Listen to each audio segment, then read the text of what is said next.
شکریہ، آپ نے جو ٹائم مجھے عنایت فرمایا تھا وہ ختم ہو گیا. ایک سوال اگر جی کریں. جو آپ کا بہت فیوریٹ موضوع ہے، شرک پہ آپ نے بہت ساری ایجوکیشن دی لوگوں کو اور ہمیں بتایا کہ توحید کی برکات کیا ہیں. تو سر پاکستان کا جو نظام ہے اس میں ہر محکمے کے اندر شخصیت پرستی کا راج ہے.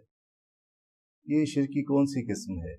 کیا یہ ہمارا پورا سسٹم مشرک سسٹم نہیں ہے کہ ہم لوگ تو صاحب کے موڈ کے اوپر اپنی ساری زندگی گزار رہے ہوتے ہیں؟ ہر آپ بھی گورنمنٹ میں رہے ہیں، میں بھی تھوڑا سا گورنمنٹ میں سرو کیا میں نے بھی بیت المال میں. تو جب تک باس کا موڈ اچھا ہے تب تک سب کچھ صحیح ہے. اچھا آئی جی آ گیا، پولیس کا محکمہ صحیح ہو گیا. اچھا جج آ گیا، جسٹس کا. میں پرسنالٹی اورینٹیڈ سوسائٹی ہے نا ہماری. تو یہ شرک نہیں ہے کہ آپ اللہ کی صفات میں انسان کو داخل کر کے اسی کو فالو کر؟ پریکٹیکلی تو ہم انسانوں کو باس کو فالو کر رہے ہیں نا.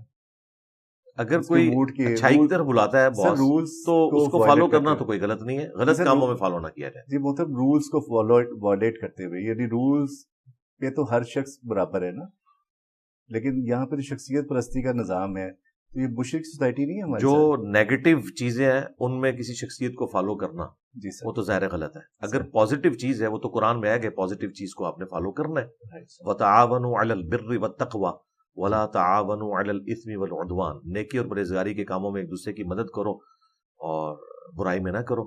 حتیٰ کہ صحیح مسلم میں ہے کہ کسی نے اگر کوئی اسلام میں اچھا طریقہ جاری کیا، جتنے لوگ اس پہ عمل کریں گے ان تمام کا ثواب بھی اس ایک بندے کو ملے گا جس نے بارش کا پہلا قطرہ بنا ہے. اور جو عمل کرنے والے ہیں ان کو الگ سے ثواب ملے گا لیکن ان کا کمبائنڈ بھی اس کو ملے گا. اور جس نے اسلام میں برا طریقہ جاری کیا سب کا وبال اس بڑے پر ہوگا، لیکن جو خود وہ برائی پہ چل رہے ہیں ان کے وبال میں بھی کمی نہیں ہوگی. یہ نہیں ہے وہ کہیں کہ ہمارے گناہوں کا بوجھ اس نے اٹھا لینا، نہیں، وہ اپنی جگہ پہ. باقی یہ جو آپ نے اپنے معاشرے کی کمزوری بتائی، تو یہ معاشرہ یورپ کا معاشرہ اس سے بھی زیادہ برا تھا، لیکن آج وہاں پہ عدل و انصاف ہے. انہوں نے جنگوں کے بعد سیکھا. میں دیکھتا ہوں کہ دنیا میں 20ویں صدی میں اگر کسی نے کوئی معجزہ دیکھنا ہے تو ورلڈ وار 2 کے بعد یورپ کیا سے کیا ہو گیا. وہ لوگ جو کروڑوں لوگوں کے قاتل تھے، ڈریکولا تھے، آج وہ ایک بلی کو بھی مرتے ہوئے دیکھتے ہیں ان کے آنسو نہیں رکتے. یہ اتنا بڑا معجزہ ہو گیا کہ انہوں نے لرن کیا اور انہوں نے اپنے اداروں کو مضبوط کیا. اس لیے ڈیوڈ کیمرون وہ جب ایک ہاسپٹل میں گیا، آپ نے دیکھا اس کو ڈاکٹر نے ڈانٹ کے وہاں سے نکالا ہے کہ تم میری اجازت کے بغیر کیسے یہ کر سکتے ہو؟ اس مریض کو تو اس وقت یہ حالت ہی نہیں کہ تم یہاں آ کے اس کو ملو. یہاں پہ اگر کسی پرائم منسٹر نے، پریزیڈنٹ نے، آرمی چیف نے کسی ہاسپٹل کا وزٹ کرنا ہوتا ہے تو بعض اوقات فالتو مریضوں کو اٹھا کے وہاں سے لے جاتے ہیں جی، جگہ کھلی کرنے کی، اور بھرتی بھی کر دیتی ہیں دکھانے، اور وہ بھی جعلی کام بھی ہوتا ہے. وہاں پہ چونکہ عدالتیں آزاد ہیں، انہیں پتہ ہے، اس ڈاکٹر کو پتا ہے کہ میری نوکری اس بندے کے ہاتھ میں نہیں ہے، سسٹم اتنا مضبوط ہے کہ مجھے سیکیور کرے گا.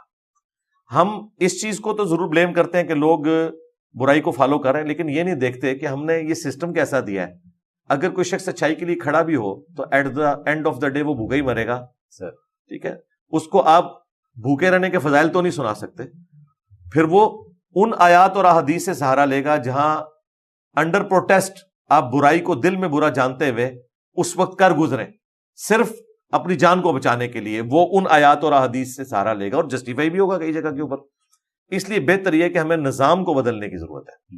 نظام کے اندر جو یہ کمزوریاں ہیں اس کو دور کیا جائے. اب اس کو کیسے دور کیا جائے وہ ہم نے کئی ایک ویڈیوز میں بتایا کہ جب تک پیور ڈیموکریٹک ویلیوز یہاں نہیں آتی، ہمارے سیاستدان لرن نہیں کرتے، ہماری جوڈیشری، ہماری فوج لرن نہیں کرتی کہ کوئی کسی دوسرے کے کام میں لچ فرائی نہیں کرے گا، اپنے کام کو ایمانداری سے کریں گے، اور کوئی صحیح کام کر رہا ہے اس کی ٹانگیں نہیں کھینچیں گے، اور 5 دفعہ اسمبلیاں اپنا وقت پورا کریں، اور جو مجرم ہے اسے سزا دی جائے. یہ نہیں کہ سارے چوروں کو اکٹھا کر کے ایک نئی جماعت بنا لی جائے اور پھر یہ اناؤنسمنٹ کر دی جائے کہ اب جو اس جماعت میں آ گیا تو وہ پاک و صاف ہو گیا.